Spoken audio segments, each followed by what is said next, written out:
So good afternoon, everyone. Happy Friday. This is Audrey Russo, President and CEO of the Pittsburgh Technology Council. Nothing like wrapping up the week with another great guest and someone who I have a lot of fun with and have gotten to know over the years, and that's Todd Underwood. I will formally introduce him in a moment. I want to thank Huntington Bank, who has been our partner through this entire journey. And if you don't know them, you should, because they're very active in the community. They have been great civic engagement folks during the entire pandemic and beyond. And they work with us on so many experiments that we've done in terms of telling stories and trying to shine the light on Pittsburgh and the innovation ecosystem. Also 40 by 80, that's the wholly owned subsidiary of the Pittsburgh Tech Council. And that's our charitable arm. Why that's so important is that soon you're going to hear a lot about the work that we're doing in apprenticeships and tech and innovation, as well as our continued work in helping support entrepreneurism. So we've muted your mics just so that we don't hear any noise in the background. And we have an opportunity for asking our guests questions. And Jonathan Kirsting, Vice President of all things media and marketing, is with us today, as he is every day, and he's going to keep his eyes on the chat. So without further ado, I want to bring to the forefront Todd Underwood. He's the engineering site lead for Google Pittsburgh. I'm thrilled to always talk to him, and I'm so glad that he took the time to join us today on a beautiful Friday. So hi, Todd. Hey, lovely to see you all. Hope everybody is doing what we're now calling pandemic well as can be expected under the circumstances. Well, I think you know, we're sort of moving slowly upward, and I'm hearing a lot of good things. And on the show, we've been doing what we can to make sure that people are educated, have access, and just see the kind of innovations that are going on. I know that you joined us at one point when we had the folks from CMU in terms of the partnership with Google. Very exciting in terms of the work that you amassed in a short period of time with Carnegie Mellon to try to work on issues totally tied to COVID. So let's talk about Todd today as the engineering site lead for Google Pittsburgh. So before I start, I always like to say, who is Todd, right? I'm really looking to, I know that's going to be a long— You're all philosophical here, aren't you? Who is any of us really? Oh, sorry, go ahead, sorry. So Todd, tell us, how long have you been in that role? Just sort of set the table. You know, are you a native Pittsburgher? Where'd you go to school? How, you know, what your journey is right up until this point? Wow, like this is not where I thought we'd get started. So therefore, being unprepared with lies, I guess I'll have to tell the truth, but I'm disappointed. So I moved to Pittsburgh in 2008 because my partner got a job at one of these hospitals you have lying around here in Pittsburgh. When we moved here, everybody said, "You moved back." And we were like, "No, we moved here." And they're like, "Why did you do that?" "For a job." They're like, "We have jobs." It was the weirdest experience. Like, we had this conversation a lot with a lot of people. We're like, seems like a good city. There's good jobs. I started working at Google in 2009, shortly after we moved here, and I've been there ever since. So most of my management career there is working on machine learning and artificial intelligence stuff, which used to just be something weird that we did, applying math to interesting problems. But I guess people seem to care a lot about it right now. So that's a thing. I've been a site lead at the Pittsburgh office, I think a year and a half or so. So, you know, the site lead is a little bit of it is a formal title, but it's also sort of the job that nobody really wants to do because everybody's got their day job and this is the extra job. And so we regard it as sort of like for the, you know, in the same way like an academic dean sometimes, where people— right. Who wants to be department chair? Who wants to be dean? And everybody takes a step back and you're just a little bit too slow. I think that's what happened to me. But I love the site. You know, Google's been in Pittsburgh for a long time and we just keep growing and we're just really committed to the city. We love how affordable it is to live here. We love the quality of the workers and we love the quality of the community. We love the educational environment and the ability to recruit stellar talent here. So it's just like we find that what's weird is for Pittsburgh, we are a big employer. For Google, we are a small office. And so it's sort of like we live in a funny place. Like Google's like, oh, we got a couple 100,000 people around the world, I guess. Your little chunk over there, 1,000, just under 1,000 in Pittsburgh. That's good. good effort over there. And like they're being a little patronizing. We're like, we're a big employer and have some awesome jobs and really make a difference in the city. So I guess lots of us are in those kinds of positions. What were your other questions? I am not. I want to, that was yeah, but tell me about your background as a technologist, because this is, like you said, you have a day job. Yeah. So importantly, I started my career getting an undergraduate degree in philosophy because I find that's really the most important foundation for a tech career. No, that is not a great, I mean, it's not a bad, it's a foundation for something. Anyway, it helps you read, write, and think, but doesn't really help you use computers to do anything. I moved to New Mexico again with the same partner who went to med school out there. And like, I liked computers, but I found that I didn't really know at any deep level how they worked. And so I had a job running the help desk at the University of New Mexico, and I had some chops, but I just didn't have the formal background. And as many of you know, you work for a university, they frequently give you free classes. And I'm like, I will share with you all, I'm a cheap person. And so from my perspective, not taking a free class is the same thing as taking a salary cut. Like I just couldn't do it. So I had to take free classes. So I was like, well, what should I do? I get 2 free classes a semester. I took 1 computer class, and then I also took Arabic. And the reason I took Arabic was the teacher's name was Muhammad Ali. And I just don't think you can turn down Arabic from Muhammad Ali. I don't know how like you stare that opportunity in the face and step over it. So that's what I did. And eventually I went to graduate school there and got a master's. And since then, I mostly did networking and systems work, but was, the Google opportunity was pretty stellar. And I thought, well, I'll try that out. I didn't think I wanted to work for a big company. I don't know. Many of you may work for big companies and know how tedious, I mean, how wonderful and large scale, but like big companies are full of lots and lots of people, all of whom have opinions and processes and ways of getting in your way and slowing things down. And so I thought I didn't want that, but I thought if I ever wanted to work at a big company, Google was probably one of the few I could tolerate. And that turns out to have been true. Wow. So we're lucky to have you here. And you moved here from New Mexico? No, I moved here from New Hampshire, where my partner did their residency. I have lived in all the new states. There are 4 of them. I know every single one of you is like, what are the 4? It's fine. Like you'll figure it out later, but I've lived in all the new states, but not in alphabetical order. So yeah. Okay. So you lived in New York for a while? Yep. Went to college in New York. Okay. Good. Just testing. Yep. And you got New York, New Mexico, New Hampshire, and everybody. Like for some reason, that other one people can't remember, and I don't know why that is. It's okay. But we're glad that you're here.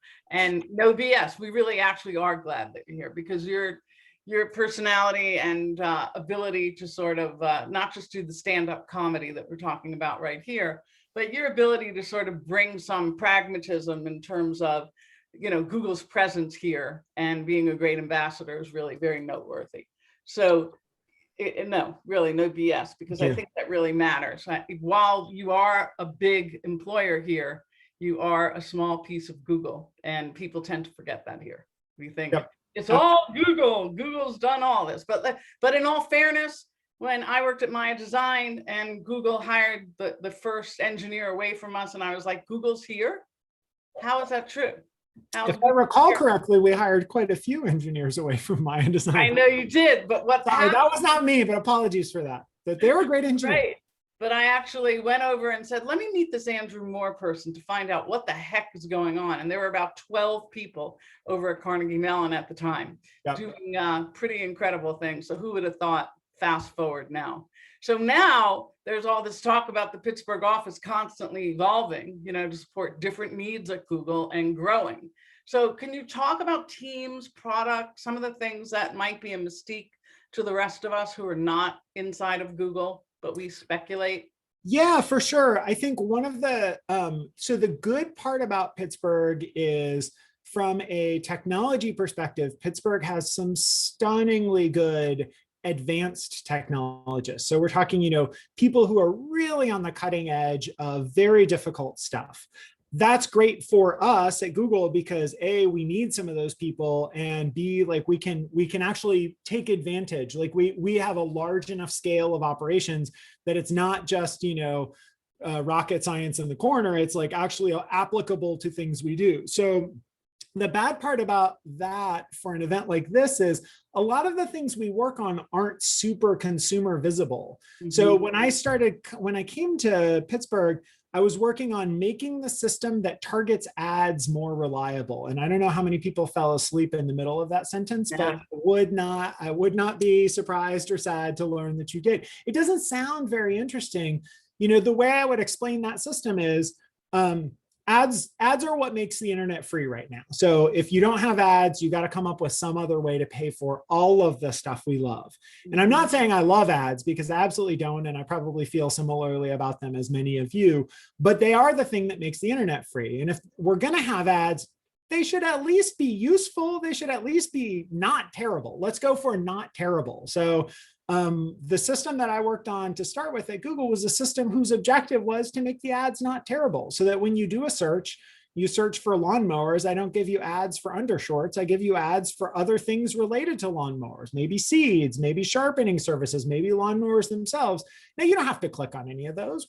Honestly, we only want people to click on the ads if they're actually relevant and they care, but at least they're not terrible. So we work on a lot of machine learning things related to that. Similarly, the team here works on a ton of things behind the shopping site. So like all of the product listing ads, things related to commerce online, shopping.google.com and the associated stuff, a lot of work on that. Since Andrew Moore, as you mentioned, Audrey, came back, he started up the Cloud AI team in Pittsburgh, and that continues to grow. So that's the group of people who are building and selling AI and industry solutions to the outside world. So that's a very new challenge for us. We've been using these technologies inside for years and years and years. But it turns out the outside world wants some of them too, but they want them quite a bit differently than we want them for ourselves. And that's fine, but like, it just means we have some learning to do to try to figure out, how do we make these usable by everyone else? There's a few other teams. There's some teams that work on other cloud services, logging and monitoring. And one of the cool, but like, again, like way, way back, there's a team that works on the tools that help us install and maintain servers in data centers. And you're like, what? Like, that just sounds, it sounds so, but it's so Pittsburgh, right? Because in the end, all of this stuff exists in the real world. Like, we all feel like I just type things on a computer and it's not magic. There's human beings who are plugging things into machines, who are connecting power. The machines are powered by power plants. They're spinning up. We need electrical engineers. We need mechanical engineers. We need data center technicians. And all of those people need all of their work coordinated. And so like, we have a team that works on coordinating that work. So it is not super concise to say like, oh, we make Gmail. It'd be cool if we made Gmail and you're like, oh, I know Gmail. But we make a lot of the technologies behind what everything else uses. So in terms of that and that growth over the last decade in particular, you've amassed an attraction of a whole different set of skill sets than the beginning. Right? That's right.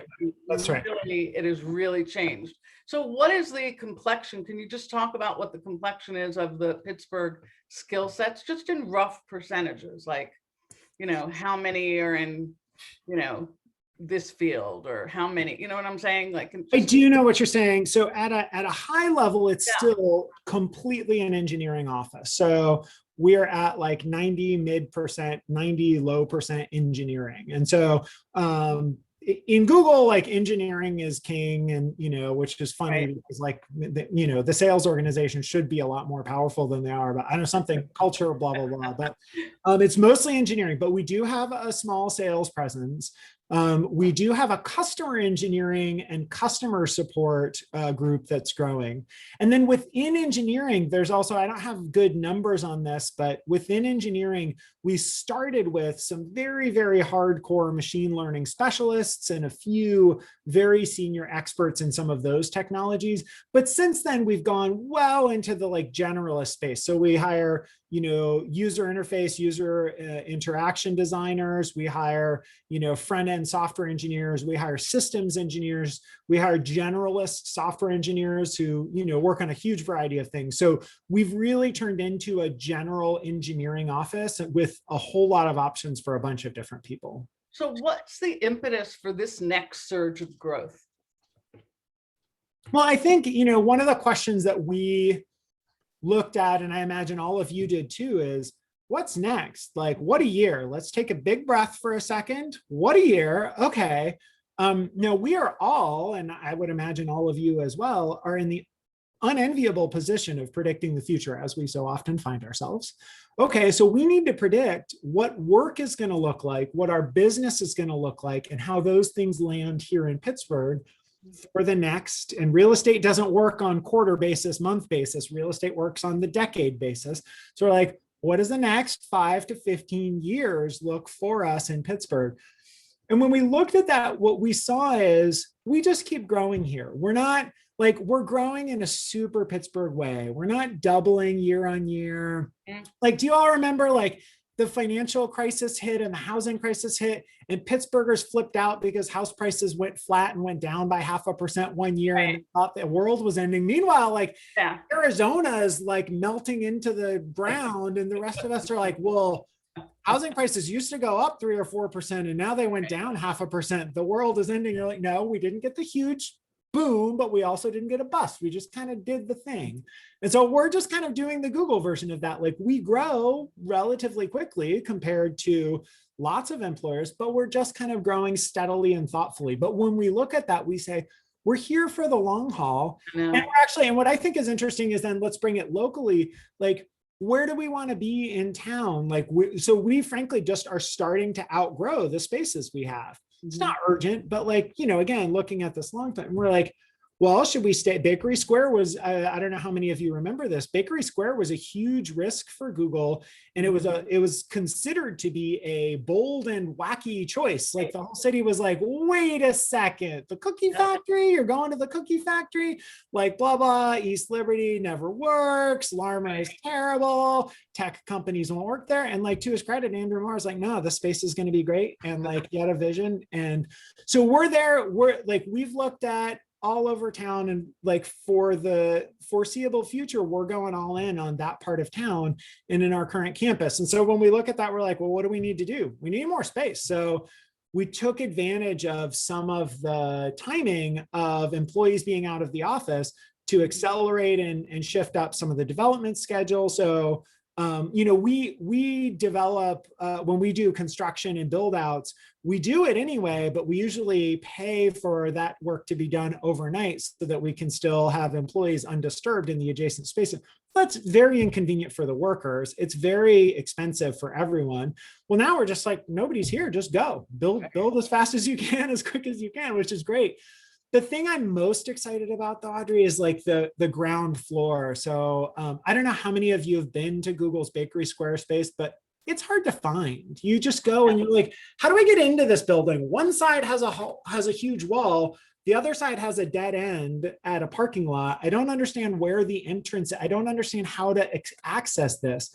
And so the thing we're really excited about is we're bringing our lobby down to the ground floor, wrapping around the existing entrance there. That'll be ground floor accessible, kind of where, you know, there'll be an entrance somewhere, and we're still in planning, somewhere where the Verizon shop or the massage shop used to be. So we'll have like that, and it'll be like, finally, it'll be, instead of us being, you know, nerdy engineers hidden up on the 6th and 7th floor of this building you can't get into, it's going to be like, yeah, Google's a part of this part of town, and it's going to be much more permeable and much more accessible. And I'm super excited about that. So what about going back to the office? Can you talk about that? I mean, you know, we're listening to other places around the country and even locally that are just saying, we're thinking through what our office strategy is. And you're saying something different. Well, so I think, yeah, so we are, I think one of the things that you might have noticed over the last year, if this is the kind of thing you track, is that Google's been really deliberative and very thoughtful about this, but not particularly bold or fast. And I think that's the sense that I get from Google's very senior leadership is Google wants to make commitments that we can keep to employees, to partners, to real estate. So we want to be very thoughtful about what this looks like. We're trying to balance two things, and then I'll tell you what I think is going to happen. But we're trying to balance two things.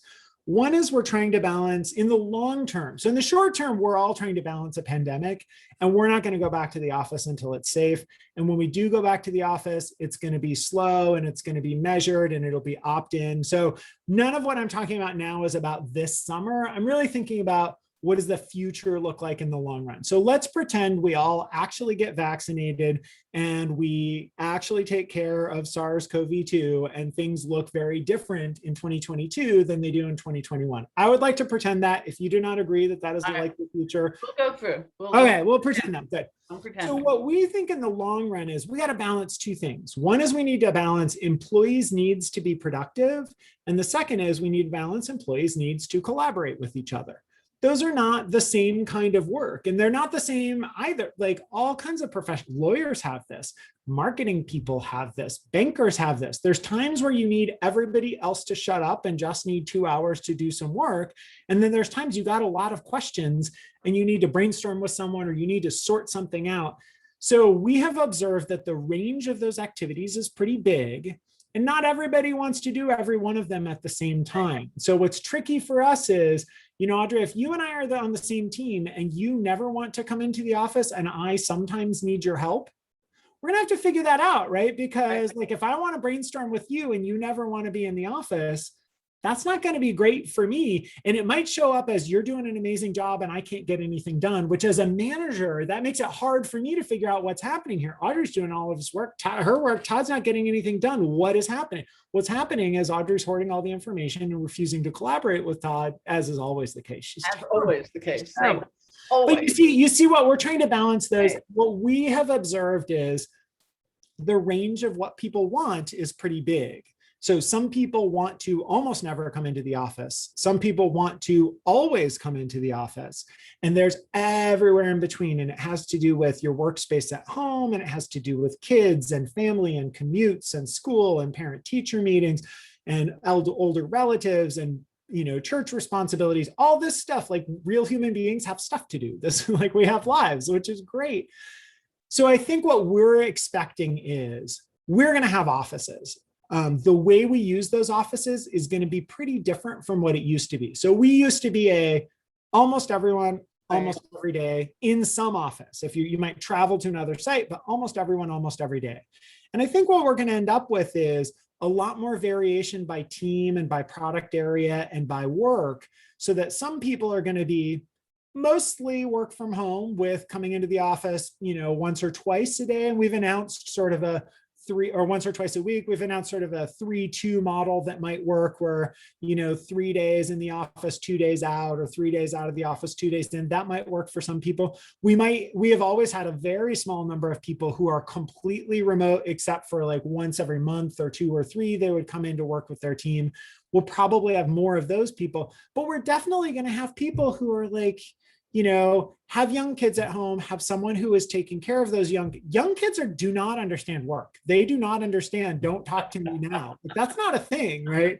So young kids benefit from, the parents of young kids benefit from not being near those young kids during some portion of most of their days. And if you do not have the right physical setup and you are not mean enough to your kids, if you made mistakes and they like you, then you have to do something about moving yourself out of there. That's also a problem with pets, like my dog. Yes, right? Like, yes, the number of cats on keyboards that I see during these meetings is just quite a lot. And I imagine the rest of you as well. I love your candor, though, on the complexity of the fact of what leadership is going to have to deal with. Because I don't think it's particular to Google. I just think you're being candid and you have the floor right now. And you're saying we're gonna have to figure out some ways to accommodate. So I'm sure I'll get fired for all of this, but let's have fun while we're at it anyway. It's okay. We have a job for you, so don't worry about it. There's a backup plan.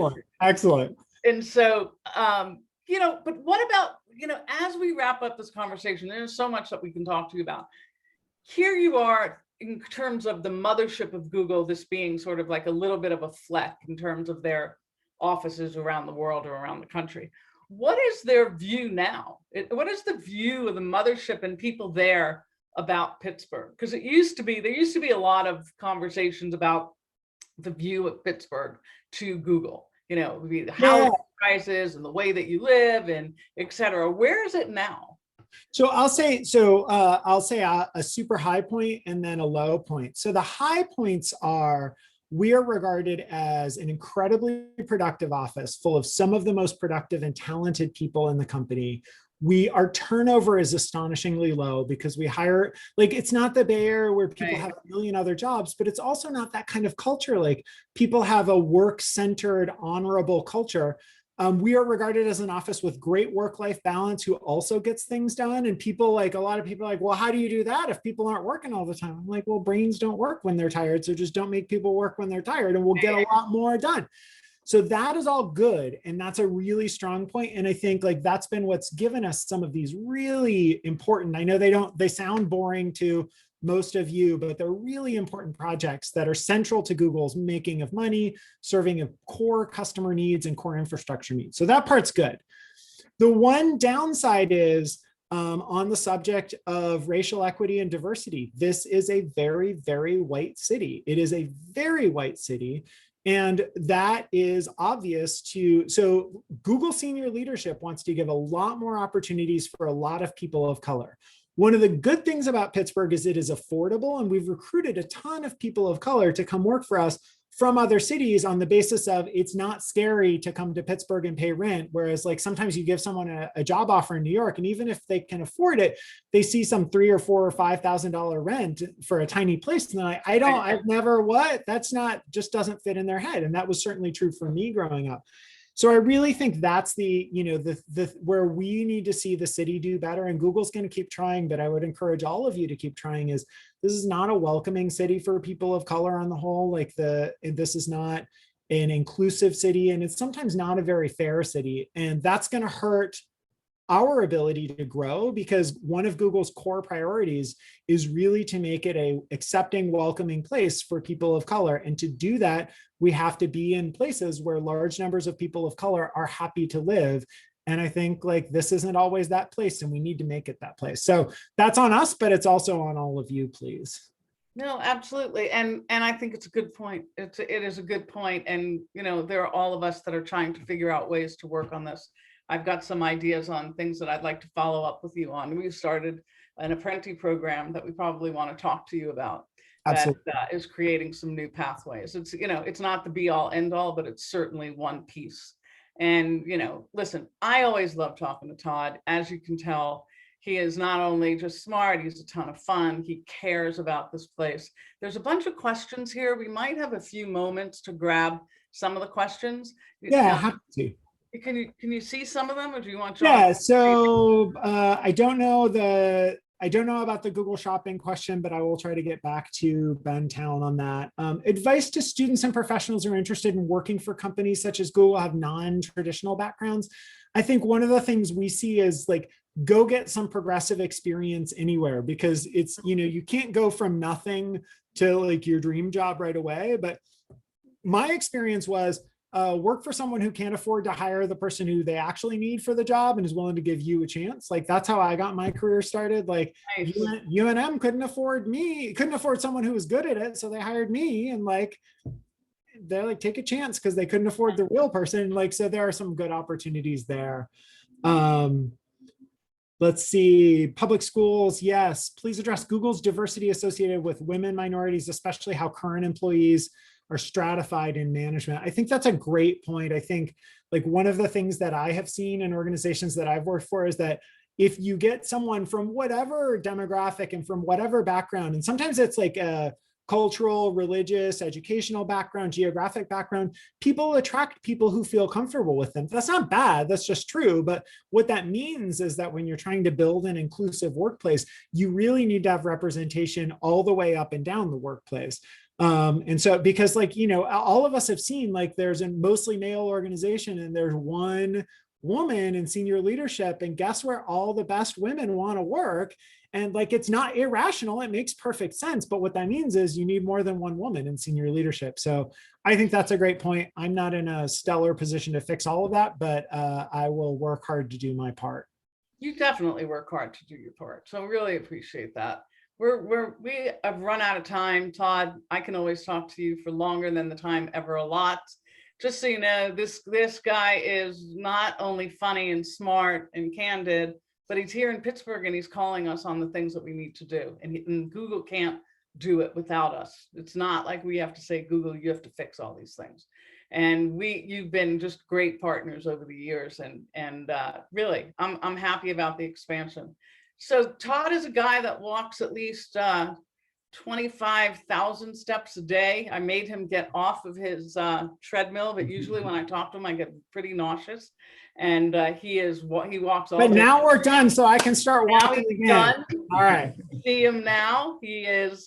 So he's very accessible, easy to find. If you want any other information about Google, definitely about hiring, about what's happening there, they really are transparent and are incredible partners. I laugh very hard, Todd, when I think about Andrew and the fights that people used to say is East Liberty is so far away. How are we going to do anything out there? So here we are. Just like a pure Pittsburgh point, Google's not in East Liberty. We have 2 campuses. We're in Larmer and we're in Shadyside. Neither of those is East Liberty. So I just want to be technically correct. We have the only bridge between Larmer and East Liberty in our building. So That's just want to point that But out. how did it ever get to be East Liberty, right? How? Well, the Target's in East Liberty, the Trader Joe's is in East Liberty. We're in Larmer and Shadyside. That's great. Well, you've done a lot for the community. If you look and you push out past Larimer and you start to head towards Braddock Ave, you can see all that has proliferated out there. So I want to thank you. You're awesome. Thank you, Google, for just being incredible partners for us and for the entire community. And Jonathan, what do we have going on next week? It's the weekend. It's the weekend, but we're going to rest up because we have County Executive Rich Fitzgerald joining us on Monday for all things update around COVID and the vaccinations and the rates and really how the county is moving forward in the summer months to get businesses back up and running and us outside doing stuff. That's great. So I want everyone to know that AHN today and tomorrow, if you go on to the website at AHN, there is actually walk-ins available. So you can walk in and register for a vaccine today. So if you have any other questions about that, don't hesitate to reach out to us and we can forward you the link. So stay safe. Thanks, Todd. Thanks, everyone. Have an amazing weekend.